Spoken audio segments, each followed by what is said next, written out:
Hey guys, so I want to talk to you for a minute about something that I studied recently and God just told me to share. So it is from Amos 8. And the reason God told me to share it is because it's so relevant to what we're going through today. If you pay attention, there's a lot of things going on when it comes to the marketplace. Everybody's kind of quick, wants the money, but doesn't have any integrity, doesn't have any care about the products that they're selling, how much they're giving, making sure that it's good for your buck, all of those things. And it's crazy because I intentionally try my hardest not to have high priced items. It's hard because fruits and vegetables are super expensive. But if I'm able to get things that are locally grown, if I'm able to get things from people that have farms, or I really do shop around for a lot of my produce, then that's what I do. I don't believe in charging an arm and a leg. I believe that, the vision that God has had for my business is more so about changing lives and creating a movement of eating healthy, being mindful about the kind of foods that you eat, and having the knowledge to do so. So many of us are different.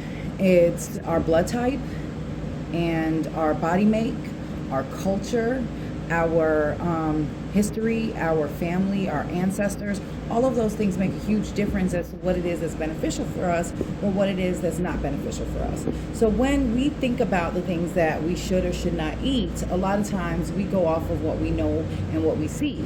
Well, what we see and what we know is usually surrounded by us. Well, if you think about that, that means that you're pretty much following the same steps from the people that are around you.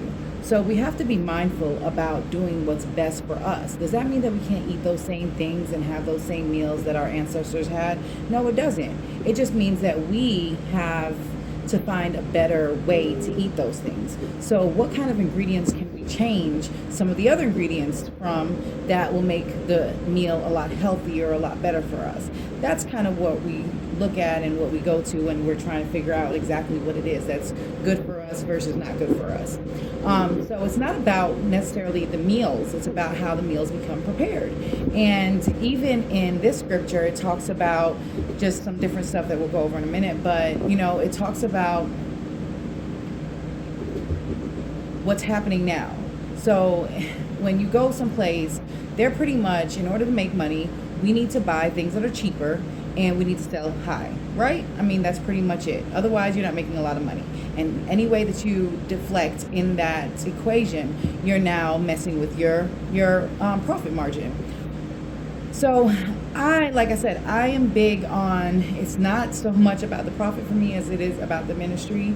I know that's a bad thing to say business-wise, but at the end of the day, I do believe that God will bless me because of that. But what I have to say is, we can't continue to just say that, okay, I'm going to go to restaurant A and I'm going to go get me some salmon, and oh, that was good and that was healthy.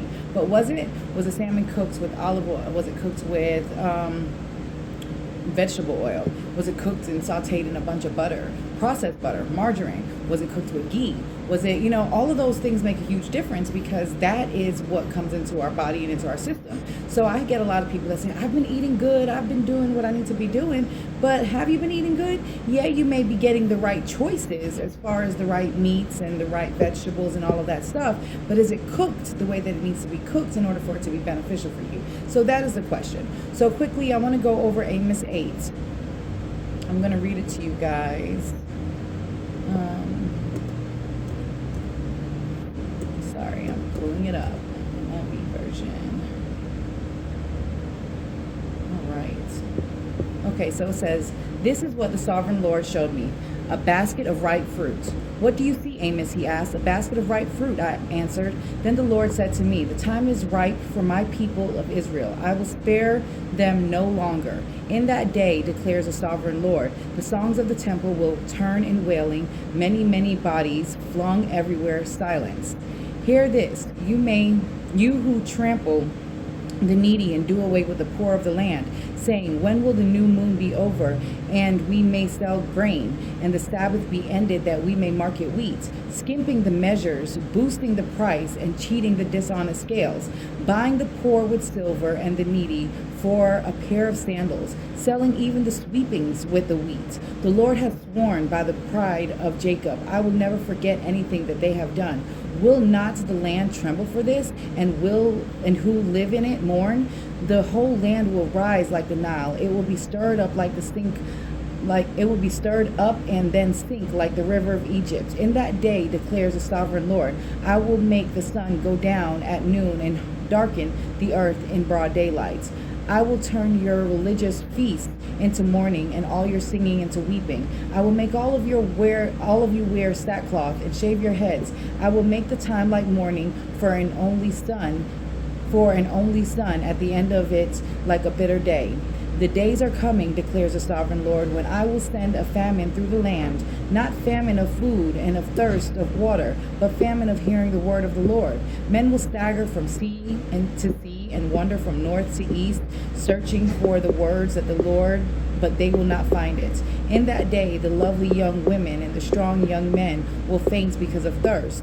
They who swear by shame of Samaria, or say, as surely your God lives, O Dan, or as surely as the God of Beersheba lives, they will fall, never to rise again. Okay, so quickly, let's break this down a little bit, right? So, basket of fruits, we're ripe. You know, you're at your best. And so when you get at your best, the problem with flesh is that we get at our top tier and then we sit there and we're like, okay, now how can I get more money out of this? How can I squeeze more money out of this? Instead of coming up with new, fresh ideas, a lot of times they'll squeeze it out by allowing the customer to be the one who loses. So they're going to either smaller portions, or maybe worse ingredients, or just, try to find somewhere in the process or the making or the product that is now skimped from what was created from the beginning. So you got to kind of remember that when you're at your season of being ripe, when you're at your season of being at your best, you have to stay that way. You have to remember your why as to how you got to that place. And you have to keep on praising and praying, over what you're doing and making sure that God shows you. We're all in the flesh. And so it is natural for us to not pray as much and not do as much. But at the end of the day, it is important that we do those things. So then it says that, okay, now's the time. He's basically been paying attention to everything that they've been doing. They've been trampling over the needy. They've been taking advantage of all the poor people in the world and in their land. And so now he's saying that, when can we sell again? When will the moon be over, new moon be over, so we can sell grain? When is the Sabbath going to come? So they're so anxious to make that quick dollar that they're not taking into account the honesty that comes with it. They're skimping the measures, boosting the price, and cheating the dishonest scales. That right there is what is happening in this world. You go buy chicken. The chicken is like this small, a wing, and I'm okay with that as long as it's fresh and it's not something that's being built up. But in most cases, that's not the case. There's something that's taking place that's removing a lot of the good things and making the things that we were getting for, say, $5, now we are getting what may only be worth $2, but we're still paying that $5. That is skimping. And I feel like as a nation, that's what's taking place. So then it says, I'll not forget anything that you have done. Will the land not tremble for this? We may make a buck if we do people like that, but at the end of the day, you will never ever prosper. Why? Because God knows your heart, and you have to want a heart to be able to bless people and to be full of integrity. And when you're not full of integrity, then that's when you take advantage of people. You take advantage of your customers. Why would I want to run a business but take advantage of the people who are keeping my business afloat? So then it goes into, I will make the sun go down at noon and darken. God will take away your crop. He'll take away your harvest. He'll take away your meaning. He may not sit there and just take it all out at once, but he will make the environment that you're trying to grow, the environment that you're trying to prosper in, he will remove that from you. So all I'm telling you today is that be mindful, because God is watching. And it is important that no matter what, and no matter how prices become, and no matter how much gas is, and no matter how hard it may be getting, at the end of the day, don't take advantage of that. Make sure you have integrity. Make sure you have integrity integrity, and that you don't take advantage of people, and that you do what you know is right, not only for you, but in the eyes of God. Y'all have a blessed day.